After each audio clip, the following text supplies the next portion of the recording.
everyone. This is a different kind of session. The idea was to have a round table looking at different aspects of funding models for research, how they support policy, both government and institutional, and also what they mean for individual researchers. And the question that we have is the current situation optimal? And if not, what should we be seeking to change? The current system I could summarize in the following way. It is essentially proposal-based.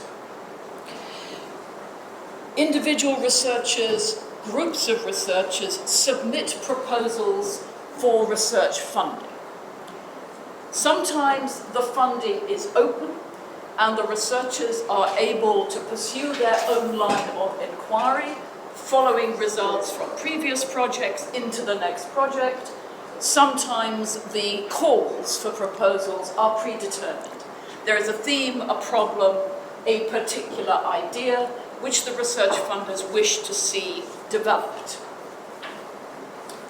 There is also funding from government, usually, to individual universities based on some kind of research assessment, or indeed that can be by peer review in some way.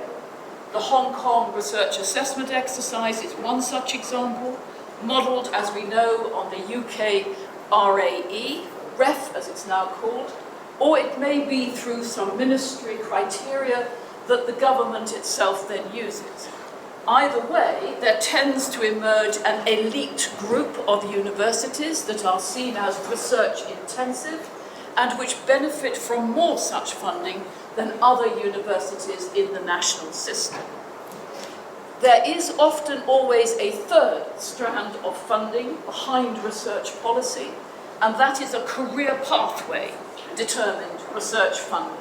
For an individual researcher, typically early career researcher, it may be for mobility, it may be to get something going, whatever, but also, depending on the country and the funder, there may be career pathway funding at different stages in that researcher's life, including, I am pleased to say, post-retirement.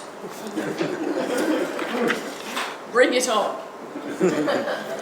Now, the question, as I said at the beginning, is whether this makes up an optimal research system that is able to tackle the kinds of issues, the research problems that we wish to see addressed. And what you have on this slide is a list of questions that I have certainly come to feel are important, partly based on my time as a president of a university and senior roles in other types of university, but most importantly, for 4 years as the chief executive of the Funding Council for English Universities, also their regulator, but that's another topic for a different session, how to achieve intelligent regulation of universities. But, of course, for 4 years responsible for the research assessment exercise, the outcomes, the issues, the controversies that surrounded it. And these, I think, are the questions. And the first of those is to do with orthodoxy, a sense from many researchers and indeed from some universities that it's very difficult in what is now quite a conservative funding system for disruptive, conceptual disruption, innovation, really to come through and get funded. So the challenge, how good is the research environment at enabling challenge? And there is a growing body of literature around, much of it, interestingly, coming from the tech companies, around our obsession, as it is seen, with strategy, objectives, plans, and of course predetermined outputs.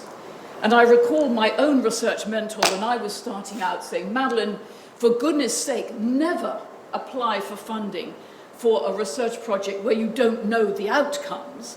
You apply for funding on the basis of research you've already done with the outcomes you already know, and then you use the new funding to pursue some interesting ideas you may have. But don't ever be so stupid as to put in an application where you actually are unsure about the outputs, because it will not get funded. And there is some truth in that observation. So curiosity, pursuit of the interesting, the opportunity for failure are the research environments, the policy and the funding mechanisms behind those sufficient to deliver on that. A point which Serge made, if I may reference that in his first lecture this week, time. Does the current research environment and the way that we fund research allow enough time to take through research on important, complex, difficult matters? Time to test through observation, if you're following the scientific method, to replicate and to check for errors. And there is a sense, I think, for many of us, and certainly my experience working in the Funding Council, that there is real pressure on short to medium term outcomes, rather than allowing for considerable time behind some of the most complex and difficult issues we want to see addressed. Another point that's emerged from those excellent lectures we have had so far this week is this business of the infrastructure behind the kind of research we have to do in the 21st century. And that is advanced and expensive tech. Now, that is obviously clear in the STEM and medical research areas. It is also, she said, as a one-time historian, true in the humanities and the social sciences. So if, as a researcher interested in the literature of the early Roman Republic, I want to look and decipher the carbonized scrolls now found in the library at Herculaneum, and be able to read whatever it was that that particular collector of literature felt was important at the time, AD 70, then I need the most expensive scanning tools available in order to decipher those carbonized rolls. Just one example. And we know, I think everybody here would agree, that international collaboration is vital at pretty much every stage of a research career, and so is this issue of interdisciplinarity. And I'm going to come back to that in just a minute. Now, you can agree or disagree as to whether there is such a thing as the Anthropocene and whether we are now in it. This is a new geological stage of the Earth's history, and you can agree or disagree when it might have started, though many would date that to the first industrial revolution. Regardless of whether you agree or disagree, these are some of the major tough problems that we now face, and they are problems of success. The last 200 years has given us exceptional success, not least through our research endeavors. We have lifted millions out of poverty. We have eradicated some diseases and know a lot more about how to contain others. And we had a fantastic example of that yesterday in the lecture that we had around the brain and AI, for example. We have found ways to build, like it or not, the megacities. We have seen enormous development in technology to extract materials from the earth and process them for our use.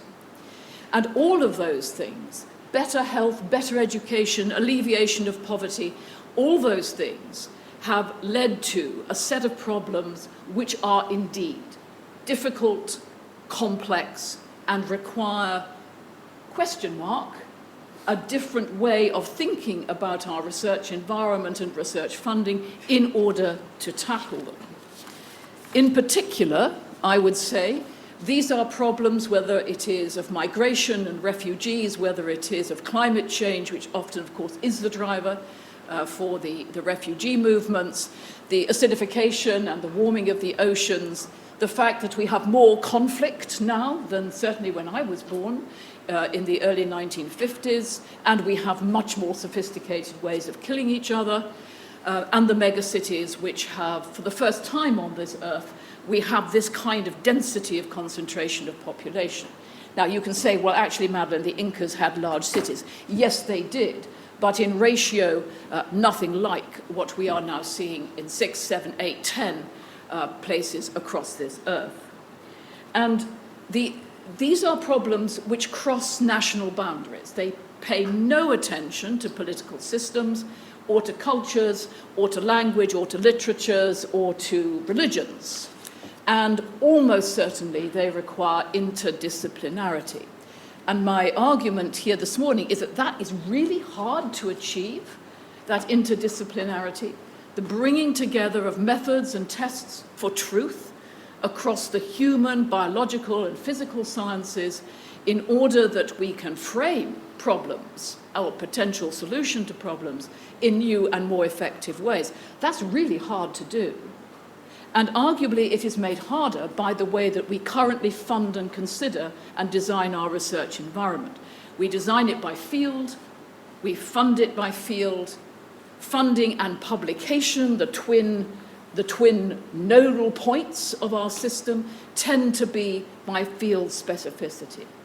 Now, I haven't had the chance to talk to those responsible for the RAE here in Hong Kong, but I do know, as partly responsible for the design of the equivalent system in the UK, that actually getting very high quality submissions around interdisciplinary research, outputs from genuine interdisciplinary research. We have set up special panels to look at those and assess them and so on. Even so, I would say that on the last such RAE, we had more, it was easier for universities to put forward really high quality outputs in specific fields than it was into the interdisciplinary panels. And as I say, I think the whole research environment and the way in which we fund research makes it even more difficult than the conceptual issues alone would indicate. Some other points about our current system. We have now many players funding research. Compared to when I started as a junior researcher in EdTech, it was easy, comparatively. There was funding for my field, both from Europe, the European Horizon Programme and their predecessors, to some extent from government, and also a bit of funding from the private sector at that time. Now, of course, we have universities have their own funding and make decisions about how they're going to use that, but we also have high net worth philanthropists on the scene. And I would say that is different from where we were 20, 30, 40 years ago. Obvious examples, obviously Bill Gates, and that also now becomes the foundation. But to give you one example from the UK, Larry Ellison, the founder of Oracle, in 2023 said, right, there is going to be an Ellison Institute based on the Oxford Science Park. He put £1 billion forward for that institute, and it is to tackle some of the really complex problems facing humanity and the planet. Yesterday, he put a further £890 million into it, so basically 2 billion. It will hire 7,000 people in a massive building. It will be the largest such institute in Europe for sure. And that is an example of an individual philanthropist coming into the research funding scene. Foundations and charities, I would argue, also now have a higher profile than they did perhaps 20, 30 years ago. The Bill Gates, the Gates Foundation would be an example, and I'll come back to what the sort of thing they're looking for. And charities, particularly in the medical research field, we have Cancer Research UK. It does a considerable amount of funding of the cutting edge research in that field. And there are others, including pressure groups and advocacy organisations, which also fund. So the players in this mix, what is it that they are looking for? With the possible exception of mainland China, most governments are now facing constrained economic circumstances where funding universities and indeed research within them has to jostle for priority against health, against defence, against funding ageing population, and so on. So certainly when I was the chief exec of the Funding Council, much of my time spent with the Treasury in government arguing about the extent of the socio-economic benefit that we could attribute to certain kinds of research going on in universities. And hence this move in the last 10 years or so to impact, utility, solutions. And if you have a democratic system underneath that government, then you're looking at 5-year, maybe 10-year projection, but not much more than that. So an entrenchment of that short to mid-term thinking. Most governments also now looking for alignment with their national priorities.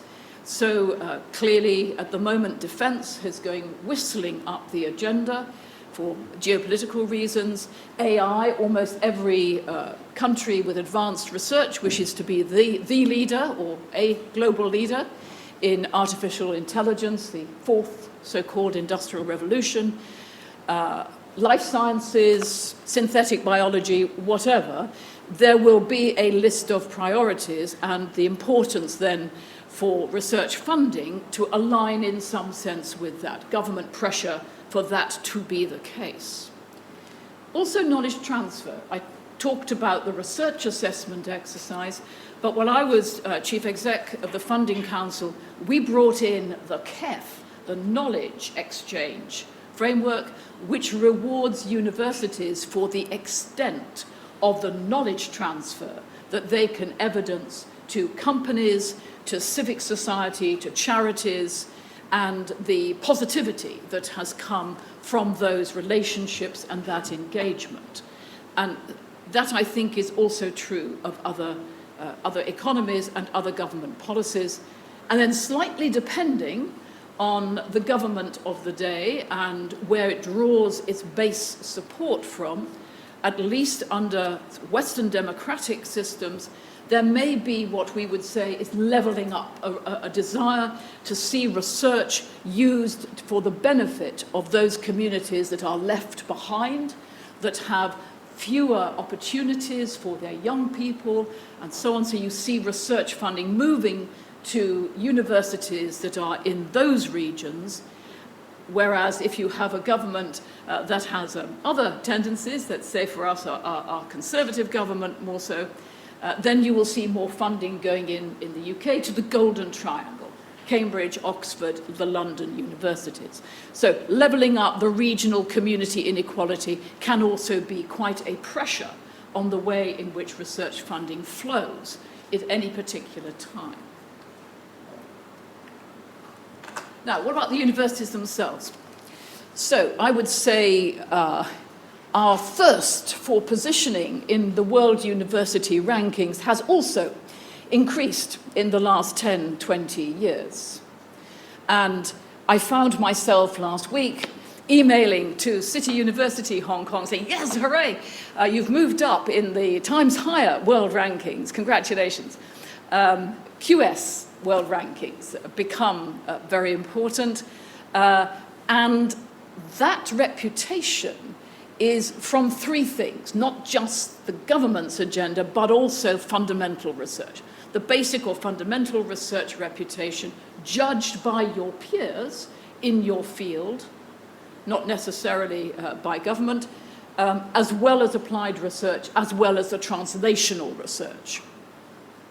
So we have in universities arguably more, a wider horizon on which we are trying to attract funding and indeed be successful. I would say also it would be true that research policy and research funding from our point of view is about attracting the best talent globally. So, give you a recent example, President Trump's attack, if it is that, on some of the Ivy League universities in the States prompted pretty fast, like within 24 hours, a sense in the UK and in Europe, I think also, here is an opportunity. Here is an opportunity to go get some of the best researchers from those Ivy League universities and tickle them, we would say, get them excited about coming to the UK or France or whatever it might be. I think, as a matter of fact, that was over-optimistic, but that is a personal view. But attracting the best talent has become a really important aspect of a university's approach to its own research environment and research success. Of course, we serve the government interest. We would be foolish not to. So when I was the regulator and funder of the Funding Council, interestingly, in the UK, that does not make me a civil servant. I am not answerable to the minister or the government. We are an autonomous public sector body, nor are we answerable to the universities. We walk the line to prevent the government interfering in the autonomy of universities, and we also say to universities, you know, brothers, it would be sensible just to think about what the government would like to achieve here. So it is this boundary management that we do. And of course, most universities are concerned to serve national interest, and particularly where they can link that to, let me use a shorthand, the United Nations Sustainable Development Goals.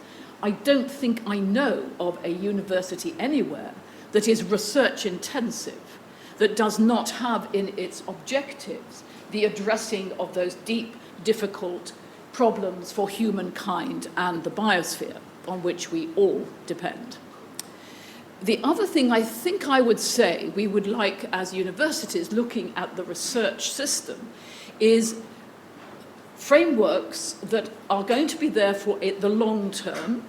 Horizon would be a good example of that from the EU, and where we can depend on those frameworks. Quasi-legal, we understand, we complain about the bureaucracy like mad, but nonetheless, we know that this is how a proposal needs to be shaped.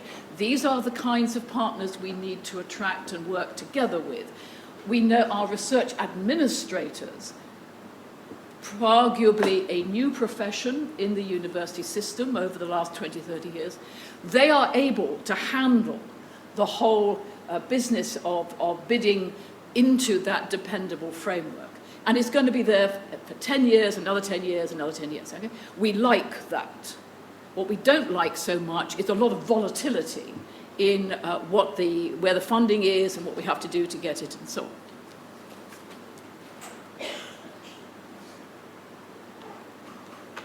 And then ourselves as researchers.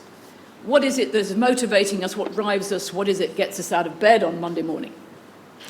Or if you're at Tsinghua on Monday, Tuesday, Wednesday, Thursday, Friday, Saturday, and Sunday mornings, as I have learned from working with Tsinghua a little bit over the last couple of years.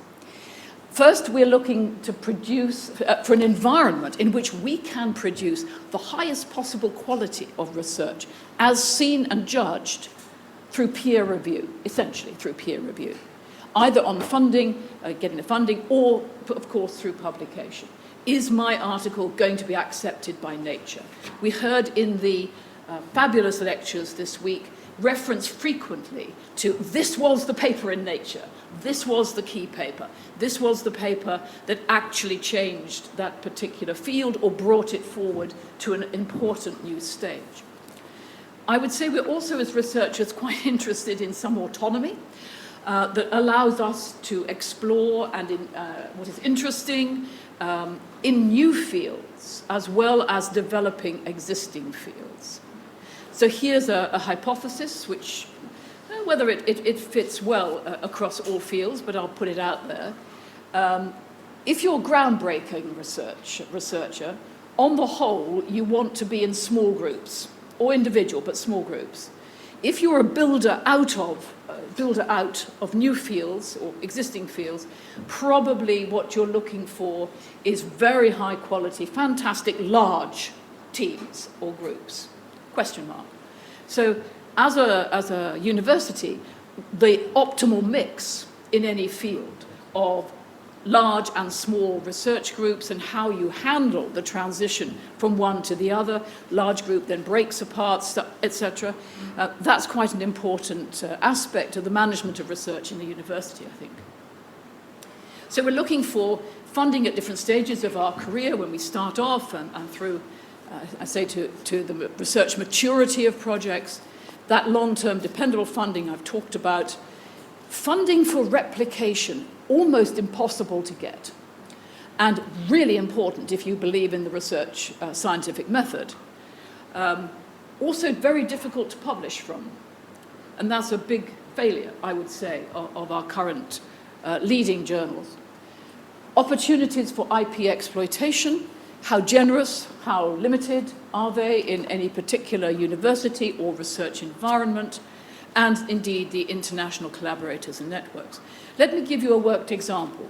When, as a country, we looked as though we might come out of the EU, Brexit, as it came to be called, I was then the CEO, and we got together a number of the leading researchers in the country to say, okay, if we have to leave EU, and most universities were all for staying, may I say, if that happens, though, what is it that you are most going to miss in not being part of the Horizon transnational programs or the European Research Council? And there were two things. One was the dependability of the framework for bidding, but by far and away the most important problem that they could see was the fact that their networks, their international collaboration group was going to be attenuated, if not lost. That was what mattered most.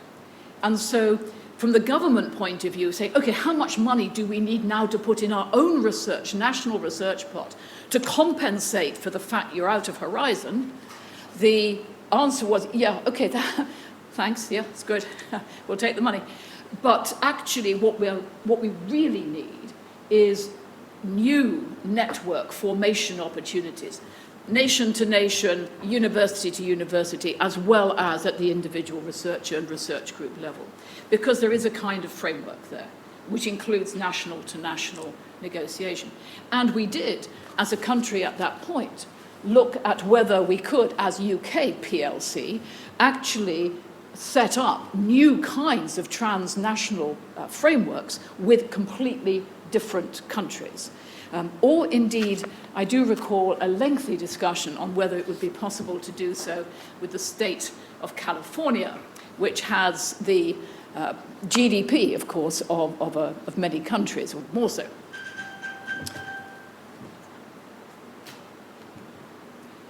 I'm going to mention now the philanthropists, because this, I think, has been quite interesting, a development.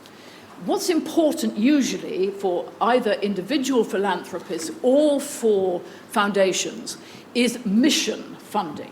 Okay, so not proposal funding, not outcome funding, but mission funding. And that can be quite specific. It might be because of some tragedy in their family that has led them to think, if only there was research funding on this medical condition, a whole lot more young people, children would be cured, would not have the outcome that the mourning, the grief that they had experienced, for example.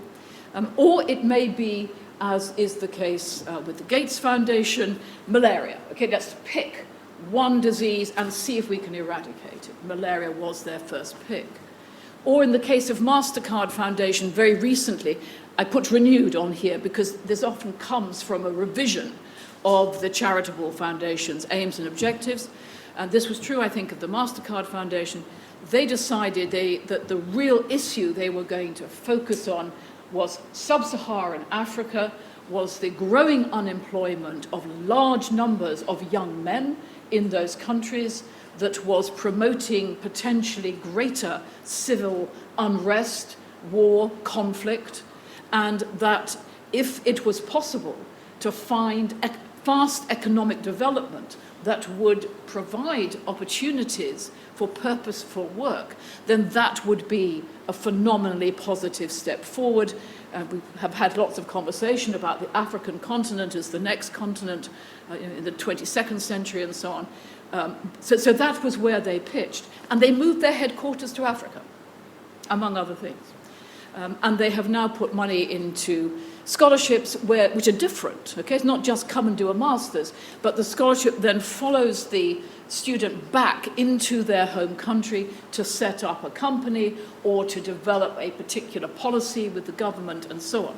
So it is not just come to the university and get your master's, it is actually come and get your master's, that's the skill and knowledge base you need, but it's actually then the following through into implementation with benefit that they are about. So most of these are looking at social inequality at some scale.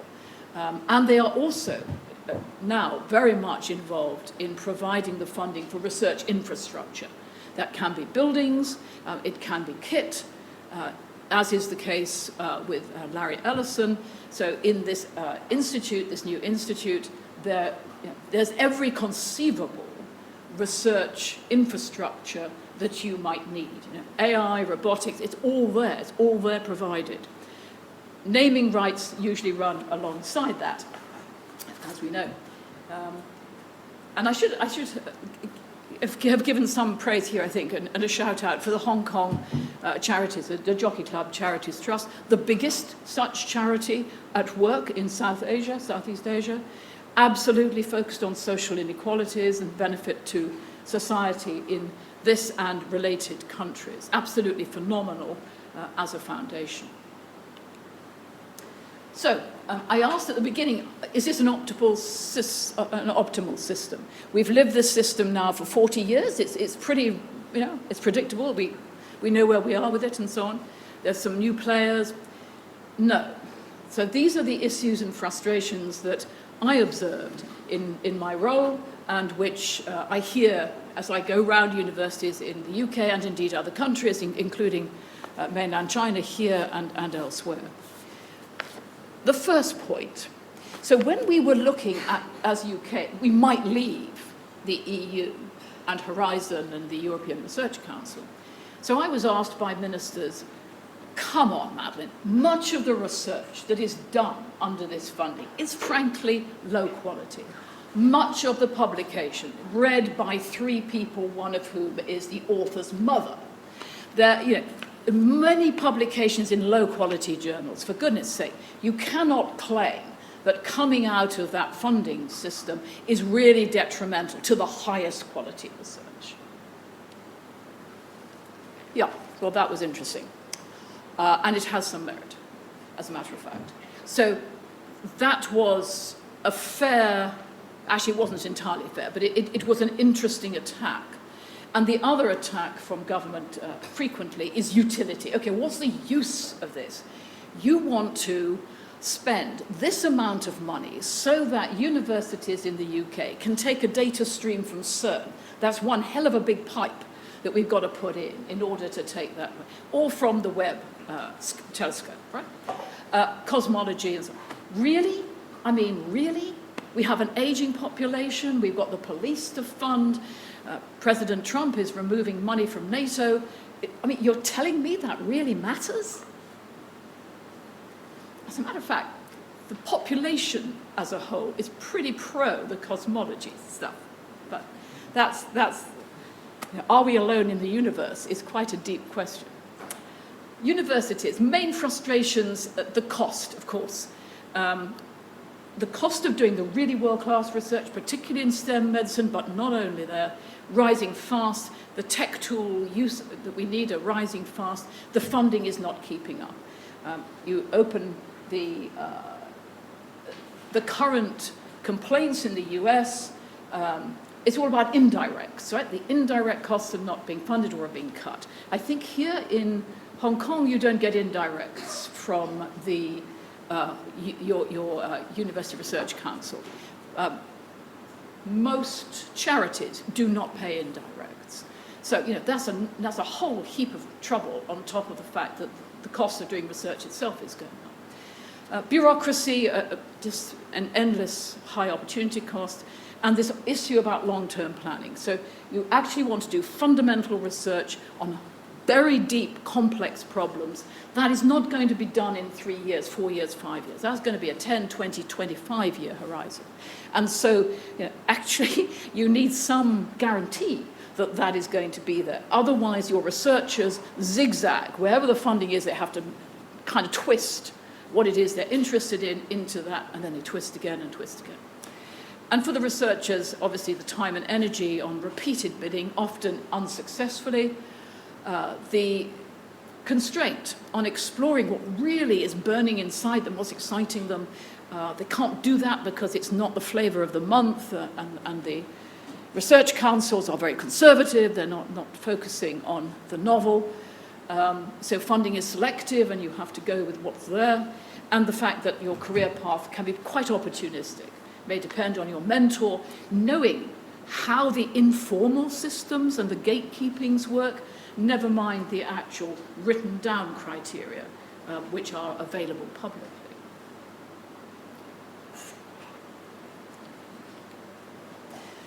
Two examples of funding approaches which tried to deal with some of these issues. Obviously, DARPA. Now, DARPA, the defense, that's the clue. Established in 1958, this was a response to the Russian Sputnik program, when America suddenly felt that it was behind in both the military and the technology race of the century, and put DARPA into existence. Some of you here will have been DARPA funded. And I have put some positives and negatives on this slide. I don't know whether you would agree with them. I have not been DARPA funded, so this is following literature reviews. But under the negatives, obviously there are two obvious ones. One is it is about dual-use technology.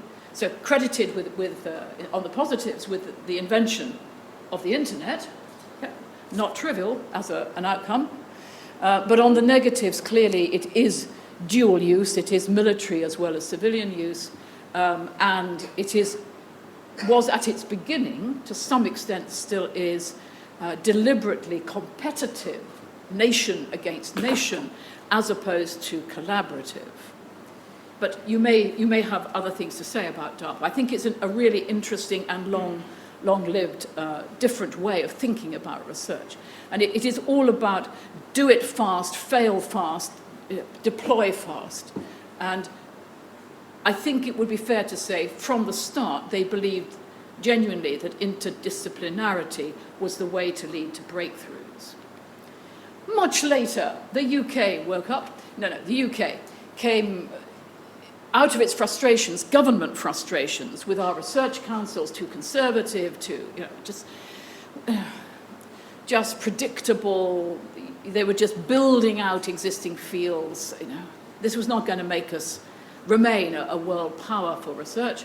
So along came ARIA, which is to some extent based on DARPA, I have to say, but without the D, without the defense point in it. And if you read ARIA and its calls, I think it would be fair to say what I've put on that slide is accurate. It is to do with disruptive innovation. That is what they see as the way to break through.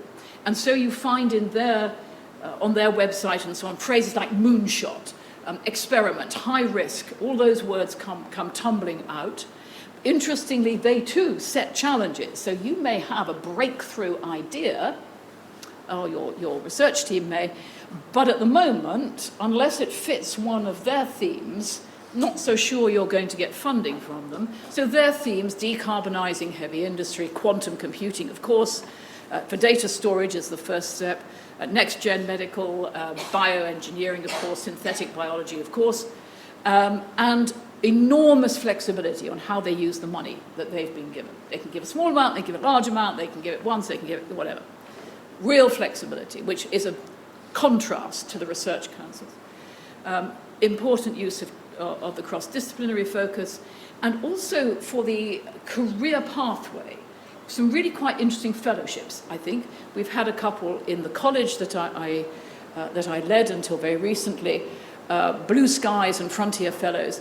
So as a early career researcher, possibly postdoc, at the postdoc point, you've got an idea. Okay, off you go to ARIA, and you say, look, I want a stipend for a year just to think through my idea. I want to go and talk to a load of people. I think this might be really interesting. I think it's novel. I just need time and space really to think about it. And they may give you a Frontier Fellowship for a year. Similarly, there's one I haven't put on here. If you're halfway to getting an idea close, a bit further down the line than completely new thinking, which you haven't done before, if you've got a bit further down, there's a fellowship for that as well. So you've got a year to get it to the point where somebody might invest in it. And then there are also collaborative or team fellowships, where if you've got a small team together and you've done some work and think, you know, well, that was interesting, but really what we've learned, really now what we want to pursue is this. Then you can go to ARIA and seek funding for this. There are lots of skeptics about ARIA. It's only just got going, of course. Not enough funding. There's not very much funding there. And then this theme, which keeps coming up, comes up for DARPA, comes up here as well. Transparency, accountability for the use of funds. And that tends to drive quite a conservative approach in grant-giving bodies. So the research councils in the UK are reluctant to really bet the house on a new idea if they're going to end up criticised by the government and their funding reduced in the next period because what they funded didn't work in some deep and meaningful sense. And forgive the personal anecdote, when I was the chief exec, I would be called to the Public Accounts Committee, which is the most terrifying governmental committee, chaired always by a senior member of the opposition, not by a senior member of the current government that's put the money in. And I would be asked things like, so, Madeleine, this Antarctic research base the UK has, why is it, 1, so overspent, 2, has an enormous fissure in the ice plate on which it sits, this fissure growing at about 1 kilometre a year, advancing towards it. Why did our researchers not know that this was a pretty unstable place to put a research base? 3rd, is it doing any more than taking photos of fluffy penguin chicks? So, you know, and this is televised. Yeah, this is on the Westminster TV. And so you have to defend. Similarly, and this is where the national interest plays against us. So as the UK, we're part of many transnational research schemes. They are all expensive. CERN is very expensive for us. But there are others, square kilometre array, and the national interest, you know, surely that money should be spent on UK only. You know, why are we, the taxpayer, putting money into something where the actual base is millions and millions of kilometres out in space or in the Atacama Desert?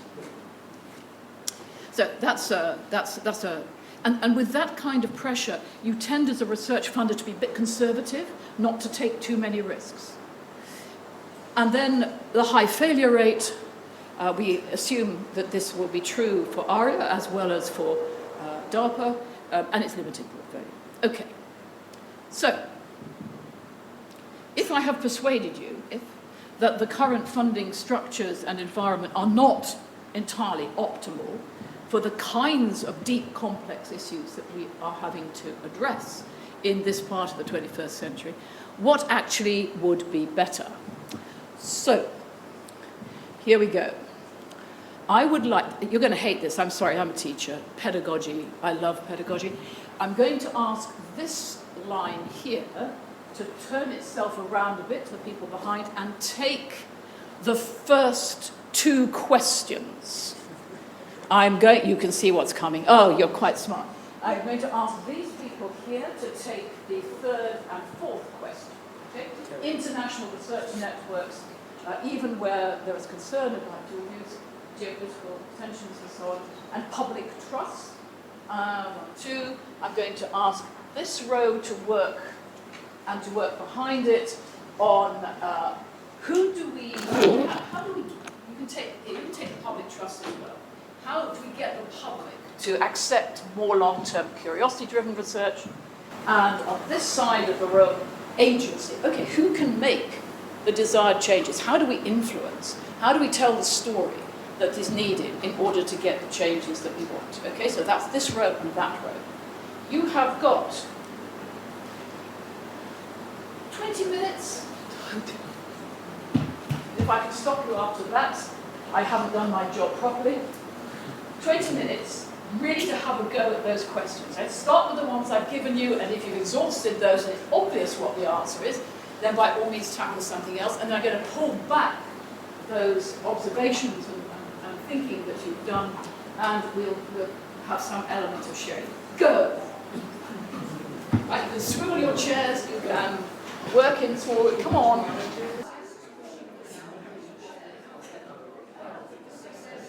There is no guarantee of success. Any language you wish. Only English. We are missing the questions now. I didn't write the questions.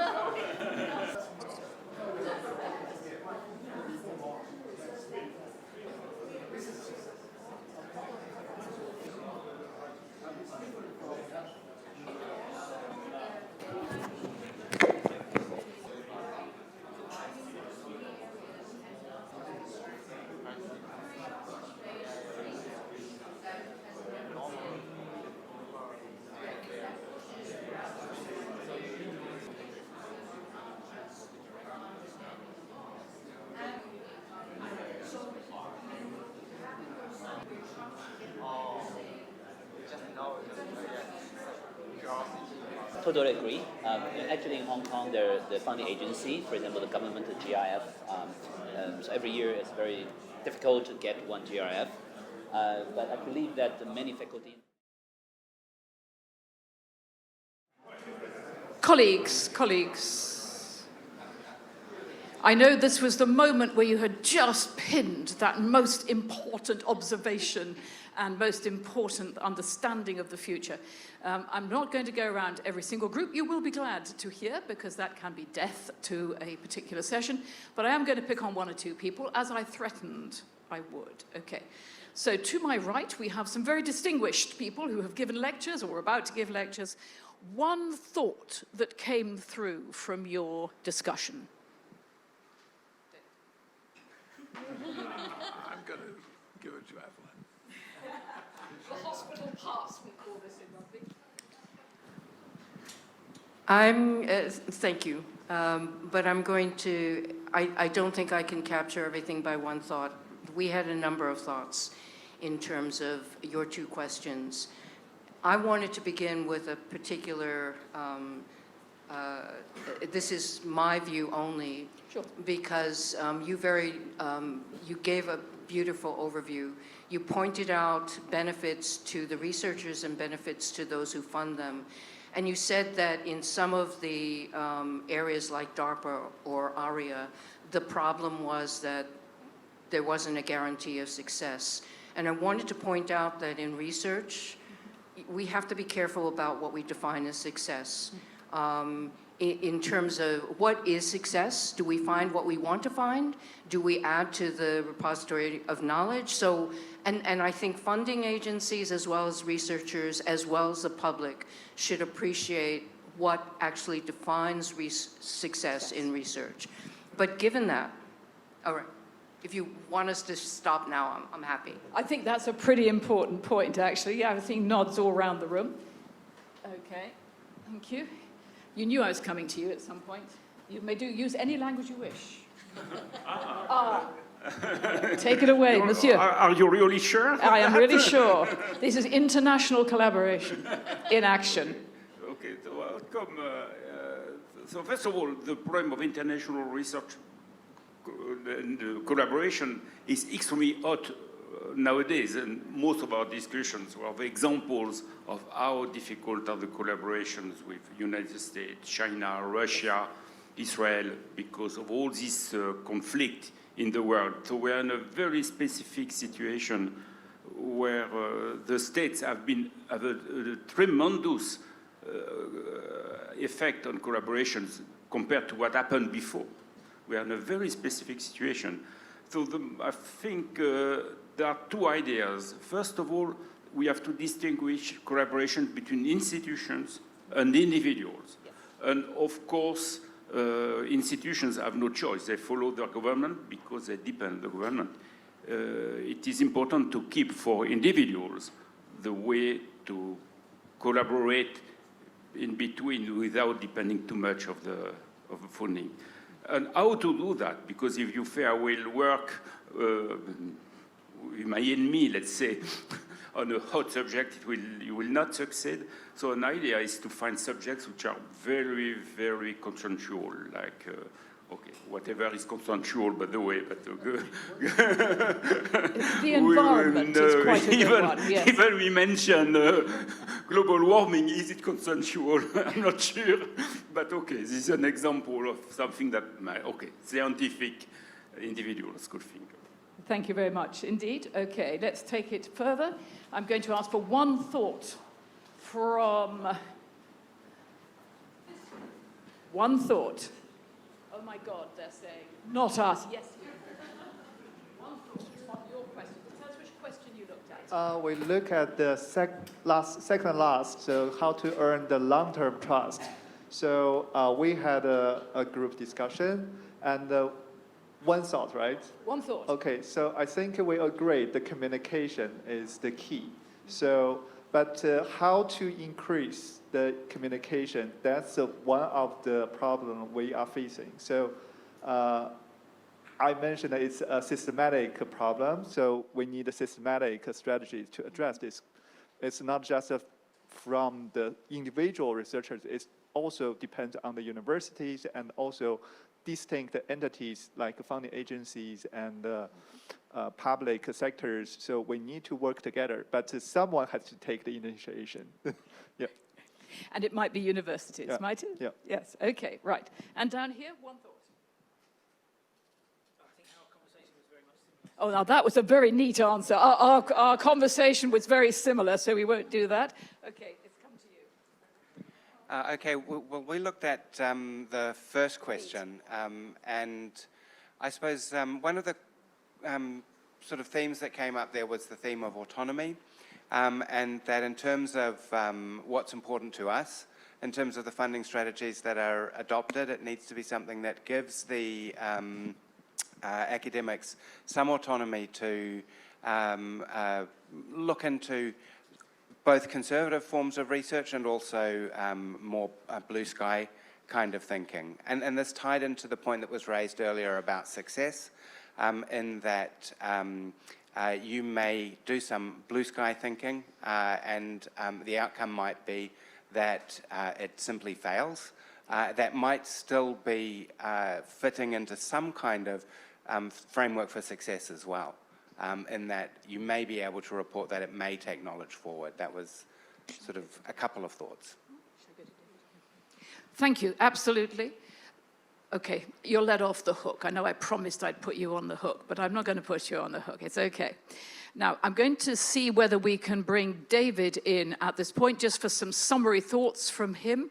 I'm aware that our time is running out, but I think David will have some contribution that he would like to make at this point, and then I'll close. If you bring David on, then I've got a summary slide to finish. I'm very sorry not to be with you in person, but it's been a really fascinating, inspiring session for me so far. So how long have I got? I think you've got a few minutes. Yeah. A few minutes, yeah, good, okay, good. Several fantastic thoughts, David. Yeah, so CROUCHER was set up really not as a kind of family mission-led foundation. So we didn't have a specific focus on any particular disease or like malaria or like Larry Ellison. We didn't want to have a Croucher Institute, but specifically Noel Croucher, when he set up the Croucher Foundation in 1979, said he didn't want to see his name on any buildings in Hong Kong. I was thinking about the Ellison Institute and wondering why we didn't have something like that in Hong Kong. But in fact, we do really. We have HKUST. That is really, you could call the Jockey Club Institute in a way. It's built by the Jockey Club. So Jockey Club has done tremendously well in building these institutions in Hong Kong, like HKUST. But Croucher was never set up like that. So it's slightly outside the framework that you presented there, in that we would be more like a tiny version of ERC or Wellcome Trust. We were specifically set up along the lines of Nuffield Foundation. So why is that relevant? It's because I guess that we do have experience since 1979 of these different models of research funding. And we pre-existed the Hong Kong Research Grants Council. In fact, we helped to bring the Hong Kong Research Grants Council into being when the government and the Jockey Club announced they were going to build HKUST. At that point, in late 1980s, Croucher was doing all of the research funding in Hong Kong. So we were the research agency for Hong Kong.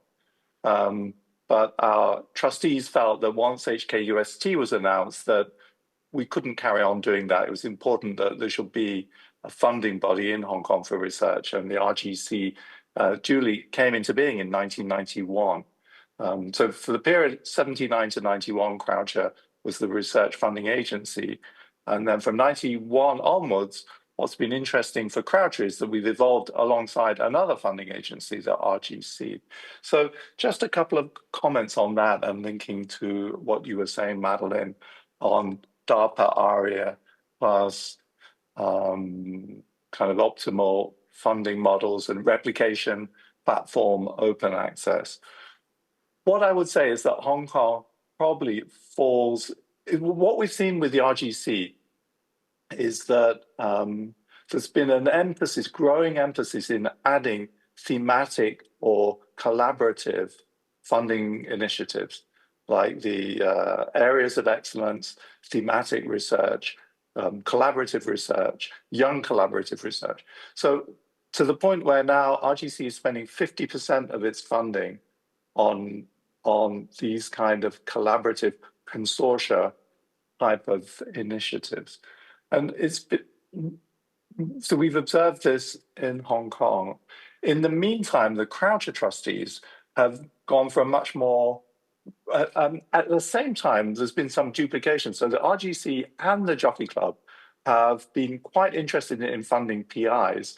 What we felt in Croucher is there's been a kind of duplication. Now we had the Croucher Senior Research Fellowship back in the 1980s. Now there's the RGC Senior Research Fellowship. Of course, we don't mind. It's great that there are many senior research fellowships that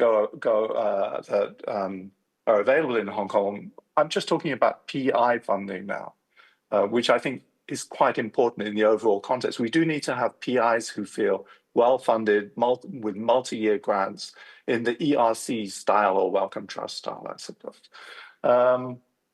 So I was asking myself whether it's a good thing to have this level of duplication on the PI side. Do we really need Jockey Club Young Investigator, Croucher Young Investigator, RGC Young Investigator grants in Hong Kong? Is that a good thing or not? At the same time, do we really need 50% of the RGC funding aiming towards these consortia and kind of thematic research? Is that optimal? And finally, what's missing in Hong Kong? I think probably what is missing is the ARIA or DARPA type model with its hard sunset and its staged funding, its kind of multiple teams working towards solving the same big interdisciplinary problem.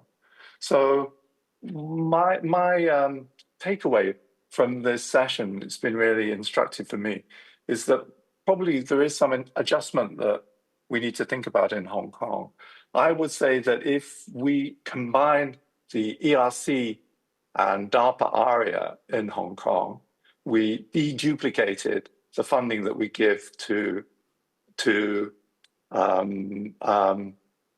PIs, that maybe we do some co-funding of, we only have one early career scheme for Hong Kong, say, and that we aim for balance, that we have this kind of radical trust-based approach for funding PIs, which is the Croucher way of doing it. Obviously, I think that's the best way. We share, I think, the philosophy of ERC and Max Planck, possibly Wellcome Trust, in really wanting to trust our PIs to get on and tackle the difficult, do the difficult work.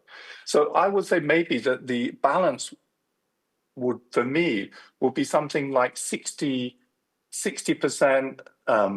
funding PIs to simply let them get on with their research. Then you could have 30% funding a new agency like an ARIA, because there have been so many of these consortia things. You also have the Inno Hong Kong kind of consortia too.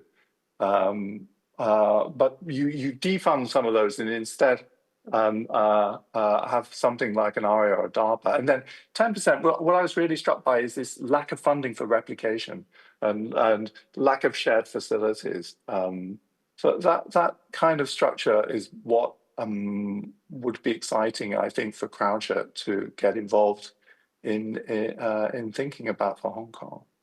So that's what I have. Thank you very much indeed, David. That gave us a really insightful little case study, all of its own, that brought together the main themes of today and this session. I am aware that people have to go, my God, to lectures and to lunch and various other things, and we have somewhat overrun this session. Not as badly as some of my colleagues this week, may I say, but nonetheless, we have slightly overrun. So if I could have my slides back up, please, on the screens. Enormous thanks to the IT team today who have managed this rather complex system extremely well. I would like to think that out of the discussions, out of our case studies, David's example, for example, in itself, we might just get to a point, she said, having lost her pointer altogether, where we might get there. We might just get there and get there faster, better, in a more effective way. So thank you all for your participation. An awful shock to have to go into round table mode. I appreciate a straight stand and deliver lecture is so much easier. But thank you for that participation. Thank you for the engagement. And most of all to City University Hong Kong, thank you for allowing me to be part of this week. It is a real honor and a great pleasure to be back here from last year. Right, guys, that's it. We can go. Thanks, everyone. Lovely to connect with you. Bye-bye.